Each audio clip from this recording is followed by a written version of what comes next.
So you've seen headlines, celebrities, influencers, maybe even your friends are using Ozempic for weight loss. But here's a shocking truth no one is talking about. So comment below if you ever used it or you know somebody that uses it, okay, in the chat below.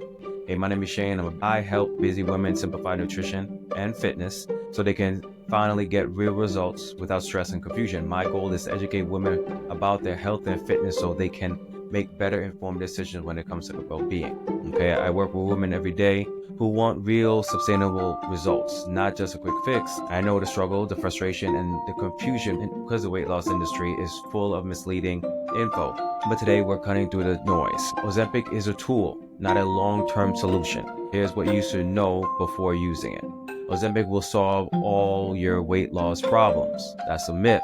Okay, the truth is Ozempic works by suppressing appetite, but if you don't change your habits, you'll regain the weight you once lost. I've had clients say, I'll just use Ozempic to lose weight, then go back to normal. But guess what?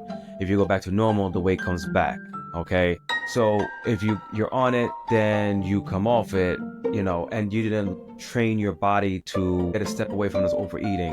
I'm depressed, I'm sad, or I'm upset, let me resort to eating. Okay, something that sometimes people overeat because that's the only thing they can control. So think about it. If your metabolism is slow, your muscle is declining, and when you never know how to eat properly, what happens when you stop the medication? The weight piles back on. Okay, and that's what you want to change. That's what you don't want to let happen. The only way to make Ozempic long term is by treating it as a jump start, not the entire plan. You still need it to build muscle, eat enough protein, and move your body. Okay, and I had somebody come and talk to me and say that, she used Ozempic for the first month, but it never actually worked. But when she finally started working out, that's when it actually started to work for her. All right, so this is what happens. Everyone's different, but in the long run, you're still gonna have to work out anyway. And I'll get into that in a minute. So have you or someone you know use Ozempic? Okay, drop the comment below if you have, and how much weight have you lost so far, or have you lost with it? Okay, so would you rather lose 20 pounds fast and gain it back, or do you want to lose 20 pounds slow and keep it off? So comment below either fast or sustainable, because that's what usually happens. So my ultimate understanding when it comes to, what I just have to say when it comes to Ozempic is the reality is it suppresses your appetite, and that's fine. Okay, some people need that. Some people need more self-control when it comes to eating. Like I said, emotional eaters. But at the end of the day, you really have to retrain your body to not do those things. For instance, there is research coming out that apparently Ozempic can actually help with smoking cigarettes. So it's pretty much works, really with, a lot with your brain. And I think it was also help with Alzheimer's too, or whatever. More and more research coming out. They don't really know 100% about this, and that's what my fear is when it comes to using Ozempic. What's the long-term effect? But let's say you on it, you lose the weight that you want, then you gain it back, then you go back on it. And what's that back and forth? What's that effect on the body? Hormones, all these different things. It's an FYI, if you do have a thyroid issue, you definitely can't take Ozempic. That's a big no-no. What else? And then let's say if you're taking it and then you still keep taking, like you have like a small dosage, and you keep taking it if you can afford to, you keep taking it for a long period of time. What's the aftermath of that? What's the side effect of that too as well? I think that's what Oprah does, if I'm not mistaken. I watched her thing about Ozempic, where she said that she actually lost all the weight and now she's in a maintenance phase. And my thing is, you don't know the long-term effect of that, having taken Ozempic for years and years, potentially, diabetics take, I don't know what, the only thing with diabetics, that people that use it for diabetes, I don't know what the dosage is. Maybe it could be, a low dosage like a maintenance, and it's fine to do that for the rest of your life, but I don't know. But all I know is most people won't be able to afford to be on Oprah's level and, get Ozempic, whenever they want for a long-term period, unless the insurance is going to cover it. But I'm assuming they're going to get more affordable down the line. But like I said, I'm not against it. I think Ozempic and Wegovy and all these other ones are good. Now, apparently there's a pill form for it, but just understand it's a tool. Okay, you're still going to have to work out. So let's say you lose all the weight you want to, and, you're fine, you look good or whatever, but, you can still have arthritis. You actually can still have hypertension. There's certain things you can't escape, unless you're active and working out. So you're just escaping the inevitable, in my opinion, when it comes to just relying so much on Ozempic. I guess when you're young, you can take Ozempic and everything's fine. You look good, but then with age, you got, like I said, arthritis, sarcopenia, the loss of muscle, osteoporosis, the loss of bones. That can still happen to you.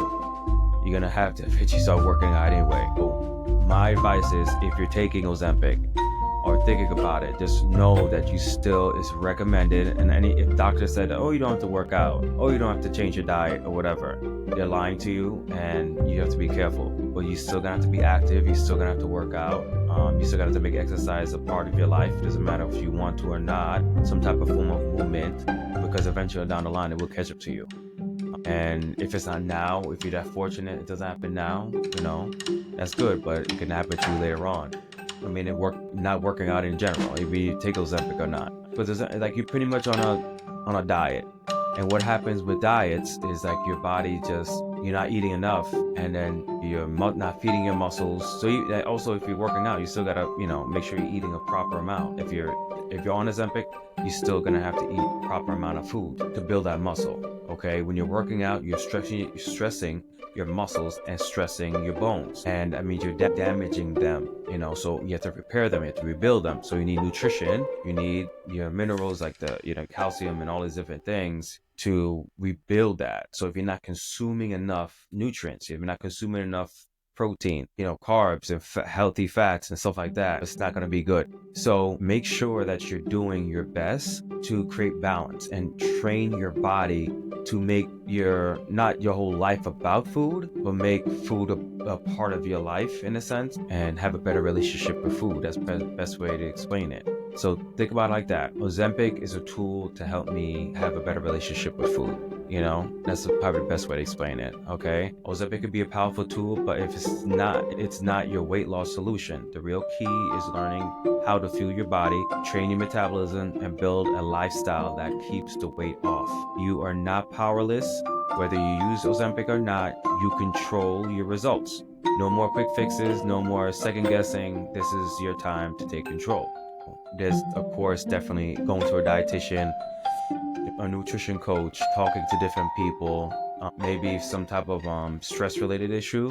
So talking to a therapist, talking to a food therapist. There's a lot of people to talk to about it. So there's no really a good excuse why you can't change what you're doing to improve your life for the better. If you're thinking about doing it, don't be afraid, don't be ashamed of doing it. If you want to, if you feel like, this is the only thing I could do, is fine. But Ozempic should be something to have a better relationship with food. Okay, just like I said, just thinking about it like that. Like I said, empower and educate as much women I possibly can. And really, the reason why I'm targeting more women is because my mom, she's a big part of my life. She's my rock. Next to my wife, of course. They both of them are. But it's like I've seen her put her health second, put her kids first, which is fine. I get that, but it comes to a certain point where you have to say no. I have to balance it out. My 4 kids. My mom, I have 4 kids. It's me, my twin brother, my older sister, and my little brother.